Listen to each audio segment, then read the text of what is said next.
هاد الحلقة غادي نشوفو أن كنوز اعتذرت من نسرين على اللي دارت، ومن بعد فقدات الوعي ديالها وقلبها توقف. واللي حسن الحظ نسرين كانت معاها ونقذتها من الموت، ونهارت أمنية بسبب عنقها. وشكرت بزاف نسرين لأنها نقذت كنوز، ونسرين سولاتها شنو كتقصد كنوز بأنها عاشت مربعة ديال الحيوط باردين، وأمنية اعترفت لها بالحقيقة أنها كانت في السجن هي وكنوز لأنها قتلت واحد راجل. وهادشي خلى نسرين تأثر بزاف لأنها عرفات أن الأم ديالها ما تخلاتش عليها وإنما كانت مسجونة. قبل ما نخليكم مع الحلقة ديال اليوم كنتمنى لكم فرجة ممتعة. المشهد الاول في الحلقه ديال اليوم غيكون مع امير وفريده في المطبخ ديال المطعم، وفريده كتسنى الكعك كيخرج من الفرن وداها النعاس ونعسات، وامير بقى كيشوف فيها وقرب حداها وبقى كيشوف فيها وهي ناعسه وحيد لافيست ديالو وغطاها. وكنشوفوا امنيه في المستشفى كتبكي ونسرين متوتره وكمال كيواسيها، وشويه خرجت عندهم ممرضه وقالت لهم المريضه بدات كتعافى، وامنيه قالت لها واش نقدر ندخل. جاوبتها الممرضه تقدري تشوفيها ولكن غير شخص واحد اللي يمكن ليه يدخل. ونسرين قالت الام ديالها الا سمحتي لي بغيت نشوفها انا الاولى. وكمال قال لها نسرين وهي جاوباتو ما تخافش ما غتوقع حتى شي حاجه اللي خايبه. امنيه قالت لها صافي واخا، ونسرين دخلت عند كنوز. كنرجعوا نشوفوا فريده في المطبخ ناعسه وامير حتى هو. من بعد امير فاق وقرب حدا فريده وبقى كيتفكر النهار اللي قرب منها، وسامح جا ومنين شاف امير قريب بزاف لفريده بقى كيصورهم.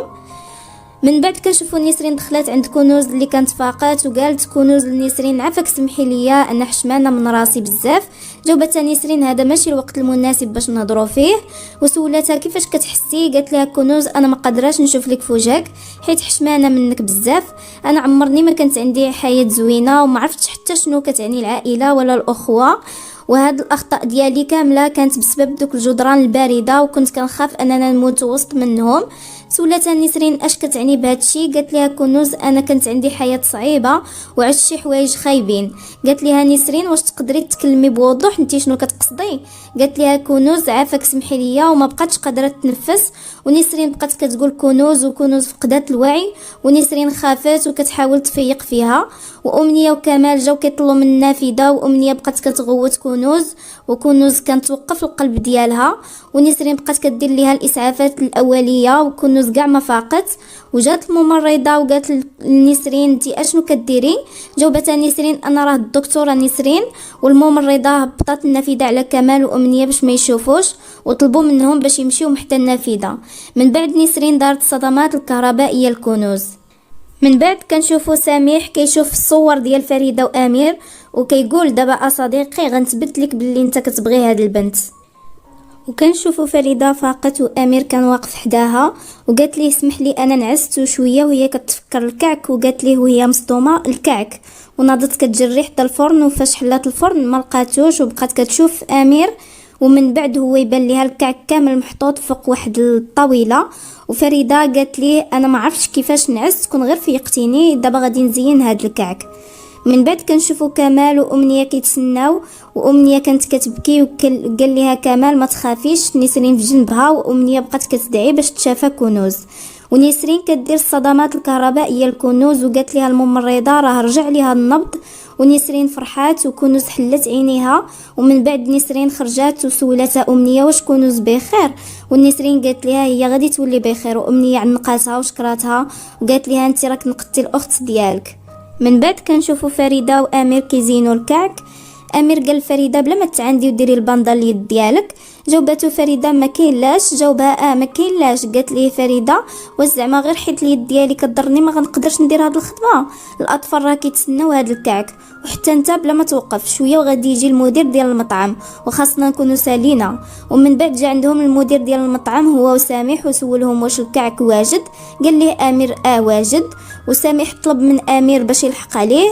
سولوا امير شنو بغيتي. جاوبوا سامح انا عندي لك واحد المفاجاه. وامير بقى كيشوف فيه وهو معصب. وسامح وراه الصوره اللي فيها امير هو وفريده فاش كان قريب منها. وامير فاش شاف الصوره قال اش هادشي اشنو باغي. فريده لا شافت هاد الصوره غادي تفهم غلط. قال ليه سامح فين هو الغلط، واش ما شفتيش راسك كيفاش كتشوف فيها. انا كنظن ان هادشي رومانسي بزاف. قال ليه امير اعطيني هاد الصوره، وسامح قال ليه لا ما يمكنش. من بعد امير شدو من لافيس ديالو وقال له سامح، وسامح عطاه هذيك الصوره وقال لي امير انت شنو هي النيه ديالك؟ جاوبو سامح انا بغيتك غير تحل عينيك، هاد البنت هي اللي غادي تداوي الجروح ديالك. جاوبو امير الجرح ديالي كبير بزاف وما محتاجش لشي واحد اللي غادي يداوي ليا هاد الجروح، وبلا ما تحاول تختبر الصبر ديالي. قال لي سامح صافي انا غادي نسكت. وامير قطع هذيك الصوره ومشى، وسامح كانت باقا عنده نسخه من هذيك الصوره. من بعد امير دخل المطبخ وقال للمدير العمل ديالنا تسالى دابا خاصنا نرجعوا. قال لي المدير العمل مازال ما سالاش، شكون غيوزع هذا الكعك؟ قال لي امير الموظفين هما اللي خصهم يوزعوه. جاوبوا المدير كاين غير موظف واحد ما يمكنش يدير هادشي كامل. وفريده قالت للامير شنو بالك الا خدينا حنا هاد الكعك ووزعناه؟ امير بقى كيشوف فيها وقال لها حنا الخدمه ديالنا سالات، وهي قالت لي الاطفال راه كيتسناونا بفارغ الصبر. وامير قال لها صافي واخا خلينا نساليو هادشي بالزربه. وفريده فرحات. من بعد كنشوفوا حكمت في الجرده كيهضر مع مدير المطعم في الهاتف، ومنين شافته خلود دارت راسها حزينه، وهو منين شافها جا عندها وسولها واش هي بخير. قالت ليه بلي هي تاثرات منين سمعت الهضره ديالو بدون ما تقصد، وتفكرات الطفوله ديالها والمساعدات اللي كانت كتوصلهم، وبقات كتعاود ليه على طفولتها الصعيبه وهو كيسمع ليها ومتاثر. من بعد كنشوفوا نسرين مع كمال في المستشفى وقال لها جبت ليك الماء خاصك تشربي. ونسرين قالت ليه بلي كنوز كانت في حاله سيئه وكانت كترجف والمنظر ديالها ما كيحيدش من بالي، وقالت ليه انا كنت معصبه منها ولكن هي رجعت من الموت قدام عيني. قال ليها كمال انت عتقتيها رغم داكشي اللي دارت فيك. نسرين قالت ليه الا وقعت ليها شي حاجه بسببي ما عرفش كيفاش غادي نعيش. وكنرجعوا نشوفوا امير وفريده وصلوا الكعك وراجعين في الطوموبيل. وفريده قالت ليه غير الكعك قدر يفرحهم، كون غير كانوا كاع الاطفال يقدروا يكونوا مع الاباء ديالهم، ولكن هذه هي الحياه، انا ما عرفتش علاش كيولدوهم ومن بعد كيتخلاو عليهم ويخليوهم وحيدين. فهذيك اللحظه امير تعصب حيت سحاب ليه انها كتوجه ليه ديك الهضره، ولكن فريده كانت كتهضر بعفويه. ومن بعد امير زاد في السرعه، وفريده سولاتو علاش زدتي في السرعه؟ جاوبها امير حنا وزعنا الكعك والعمل ديالنا سالا، جربي تسكتي شويه. من بعد كنشوفوا امنيه واقفه حدا الغرفه ديال كنوز وكتطلع عليها من النافذه وكتدعي معاها. من بعد جات عندها نسرين وقالت ليها يلا معايا باش نقيس ليك الضغط وبغيت نسولك شي اسئله. وكنشوفوا فريده وامير في السياره وقالت ليه فريده داكشي اللي قلت ما كنتش كنقصد به شي حاجه، ولكن المشاعر ديالي بحال هكا. وفي هذه اللحظه صونا عليها المدير ديال المطعم وقال لها ان الناس اللي غادي يوزعوا الاكل على الفقراء ما كاينينش. وفريده طلبات من امير يرجعوا باش يوزعوا الاكل. امير تعصب في الاول ومن بعد قبل. من بعد كنشوفوا نسرين كتقيس الضغط للام ديالها، وامنيه قالت ليها كنتي قلتي بغيتي تسوليني. قالت ليها نسرين كنوز قبل ما يتوقف القلب ديالها خبراتني بلي هي كبرات في وسط 4 ديال الجدران بارده وما قدرتش نفهم اش كتقصد، وعافاك بلا ما تخبي عليا شي حاجه. قالت ليها امنيه كنوز عاشت في السجن، وكيف ما قالت ليك الجدران ديال السجن بارده ما كتفرق لا بين الصيف ولا الشتاء، ديما داك الجدران بارده بحال الثلج. وبقات كتفكر فاش كانت معاها كنوز في السجن وهي صغيره، وهادوك النساء ديال السجن كانوا كيضربوا امنيه وكنوز كتشوف فيهم وكتبكي. وقالت ليها هي كانت مازال صغيره بزاف وما قدرتش تحمل السجن، وديما كانت كتحلم تشوف الضوء ديال الشمس. وفاش كملت 3 سنين خداوها للمركز ديال الايتام حتى كملت فتره السجن.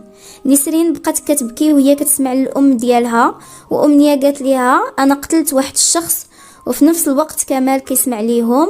وامنيه بقات كتبكي ونسرين حتى هي، وخرجت للحديقه ديال المستشفى وجلسات وبقات كتبكي حيت عرفت ان الام ديالها دخلت للسجن حيت قتلات شي واحد باش تدافع على راسها. وكتفكر الهضره ديال الام ديالها وكتبكي حيت كانت كتظن ان الام ديالها تخلت عليها ولكن هي كانت في السجن. من بعد كنشوفوا فريده وامير في الطوموبيل، وفريده جبدات واحد الكيس فيه الخبز وقالت لامير انا جعت حتى انت غادي تكون جعتي، وعطاتو قطعه من داك الخبز ولكن هو ما بغاش وهي بقات غير كتشوف فيه. من بعد كانت هي كتاكل وقالت ليه فاش كنت صغيره وخسرت الام ديالي. كنت غير بوحدي في الدار وكان فيا الجوع بزاف حيت ما كليتش لمده ايام، وقلت مع راسي غادي نصاوب الخبز. وانا كنت كنشوف الام ديالي قبل ما توفى شحال من مره وهي كتصايب الخبز. عقلي كان مازال صغير وانا كنت مازال طفله، وقلت غادي يصدق ليا هذاك الخبز. ولكن فاش صوبته كان بحال شي حجره قاصح بزاف وما قدرتش ناكله. وفي داك اللحظه جا الاخ ديالي، فاش شم الرائحه ديال الخبز فرح بزاف، وحتى هو كان فيه الجوع بزاف. وفاش بغى ياكل داك الخبز ما بغاش يتقطع ليه حيت كان قاصح بزاف. وفي ديك اللحظه بقيت كنبكي حيت ما قدرتش نصاوب داك الخبز بحال الام ديالي، وانا توحشتها بزاف. وكتعاود ليه وهي كتبكي وقالت ليه فاش توفات الام ديالي الاخ ديالي ولا هو كل شيء بالنسبه ليا في هذه الحياه. وكنت باغي غير نفرحو ولكن ما قدرتش حتى نقدو.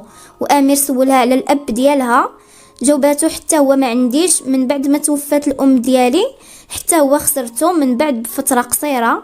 وامير تاثر بالقصه ديال فريده وبقى كيشوف فيها وهي كتبكي.